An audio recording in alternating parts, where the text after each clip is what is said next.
Hi Aries! Welcome po sa ating channel at ito ay inyong Daily Gabay Tarot reading for December 7, 2024. Please be reminded kung naka-resonate kayo, comment down. Kung hindi kayo naka-resonate, ibigay niyo po sa ipakasal channel reading po ito. This is for you Aries ngayon December 7, 2024.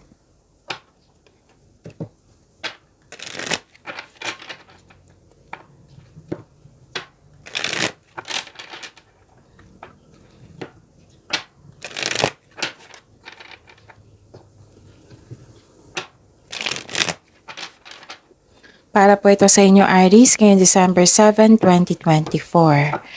Maraming salamat po sa inyong patuloy na suporta at maraming salamat din po sa mga hindi nag-skip ng ads.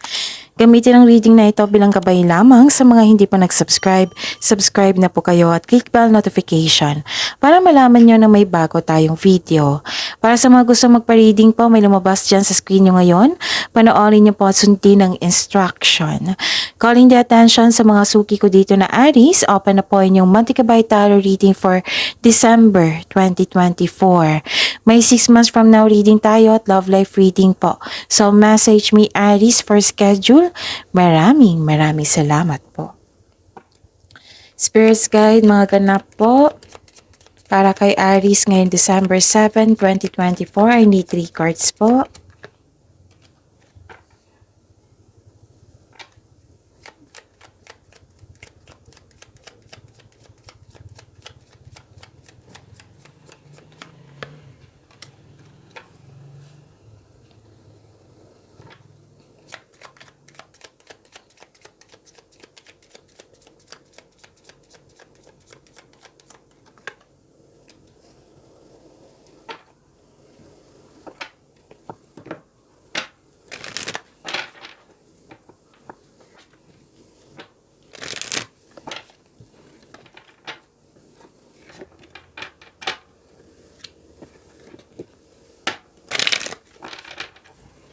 Spirits Guide, mga mensahe pa para kay Aries ngayong December 7, 2024.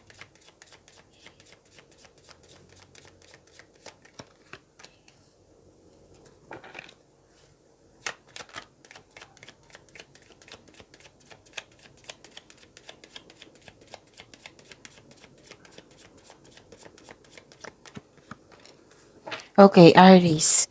Ngayong December 7, 2024, may nakita ko dito, may concern. Pwedeng naalala nyo to or may nangyari po ngayon na na worried kayo or nagkaroon ng anxiety nang dahil sa nagkaroon ng loss. Pwedeng loss of connection, pwedeng loss of things. May nakita rin ako dito na may sinisiraan ka ng isang tao. Baka ito yung dahilan. Pwede din naalala mo siya. Nagkaroon ka ng loss of connection. Pwede din loss of things. Yung parati kong sinasabi sa inyo na like for example, money. Pwedeng nakasta, nawala, kinuha, or na-damage. Pero don't worry. Aris, kasi nakikita ko dito na may hope and healing, personal growth din. May recognition, may clarity, may marami kayong ideas na bibigyan mo siya ng aksyon. Naka-receive kayo ng blessings. Okay, so parang nagre-research kayo dito para may makuha kayong clarity or kaalaman. Nakikita ko rin dito may nag-uusap na magkakapatid.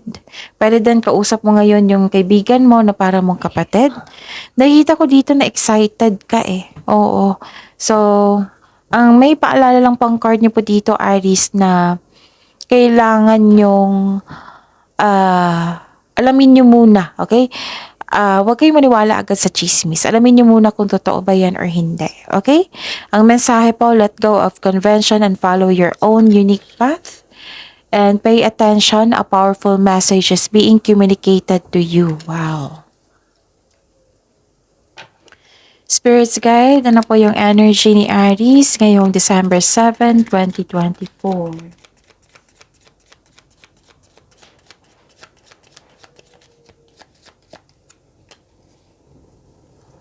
And the clarification of this card po.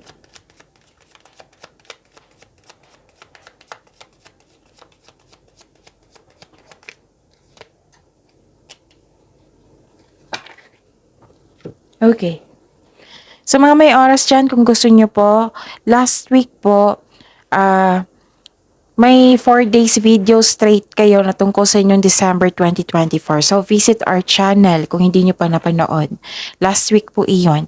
Kung may narinig kayo, may nakita kayong repeating message, meaning to say, pinupush ng cards nyo kasi ang ilan sa inyo hindi pa binigyan ng atensyon. Na kung maaari din po, bigyan nyo po ng solusyon at aksyon. Remember, Aries, at the end of the day, alam mo na ikaw lang taong may kakayahan at responsable na gumawa ng sarili mong katotohanan at kinabukasan. So ano yung energy mo, Aries? Okay, may kompetisyon, may rivalry, may conflict. Hindi ka natutuwa dahil sa mga nangyari, which is lumabas din ito sa inyong oracle card at sa tarot card nyo. May nakita rin akong balakid na pangyayari. Posibleng may paniling lang, mapanilang na tao na malapit sa iyo. May away nagkanap dahil sa hindi pagsasang-ayon ng grupo ng tao.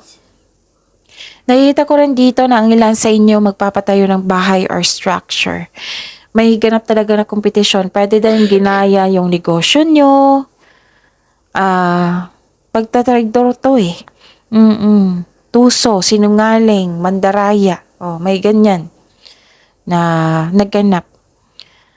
Pwede din annoying delays. O mga pangyayaring hindi mo makontrol. So you need to slow down and pay attention to its details. Focus on one thing at a time. Huwag kayong magmadali. Aries. Okay? Yon.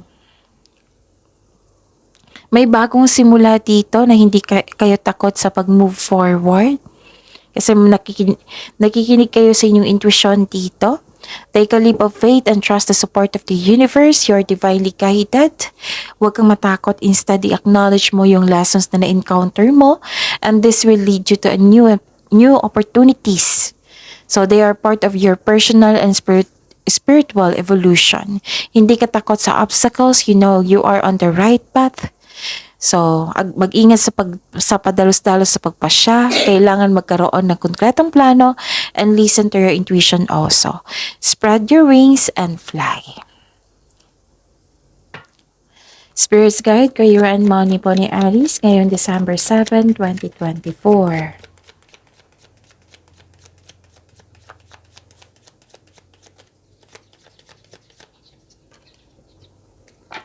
And the clarification of this card po.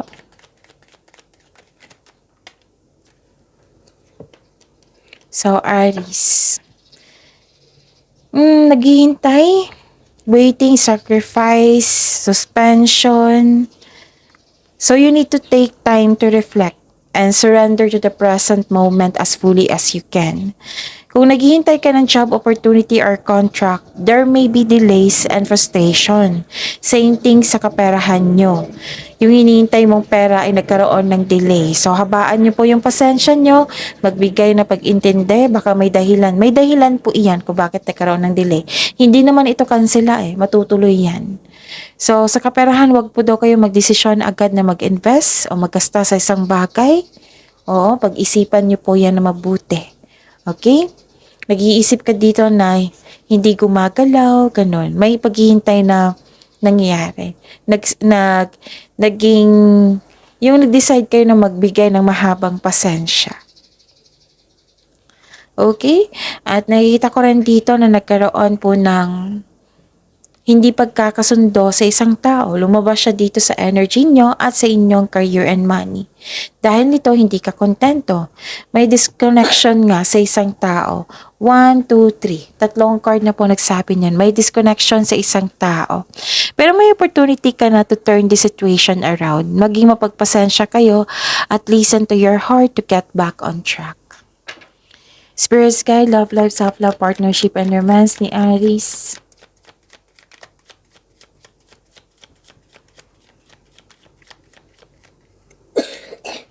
And the clarification of this card po. Okay. Maraming salamat po sa patuloy na tiwala at suporta sa ating channel. At maraming salamat din po sa mga hindi nag-skip ng ads. Naiinip ka dito. Hindi ka, may hinihintay kang tao na gumawa ng hakbang bago ka kumilos. Wag po daw kayong mag-rush. Okay? At saka, don't worry, at the end of the day, nakita ko naman dito yung pagbalanse po. Moderation, pagkakaisa, may hindi nagkasundo, di ba? At the end of the day, magkakaroon ng pagkakaisa. Divine timing, moderation, katahimikan, combination of forces. Yes, may nakita ko nagtutulungan dito. Realization, andito rin. If you are single, wag pilitin na magbuo ng relasyon na hindi nakatadhana sa iyo. Wag mag-alala, the universe is working behind the scenes to bring romance into your life. So, trust the divine timing. May tao talagang nakatadhana sa iyo. Sa mga relasyon sa buhay mag-asawa, ang taas ng trust level nyo sa isa't isa. So, this may lead to the next level sa inyong relasyon. So, pag yamanin nyo po yung blessing sa binigay sa inyo dito, Aries, see you tomorrow.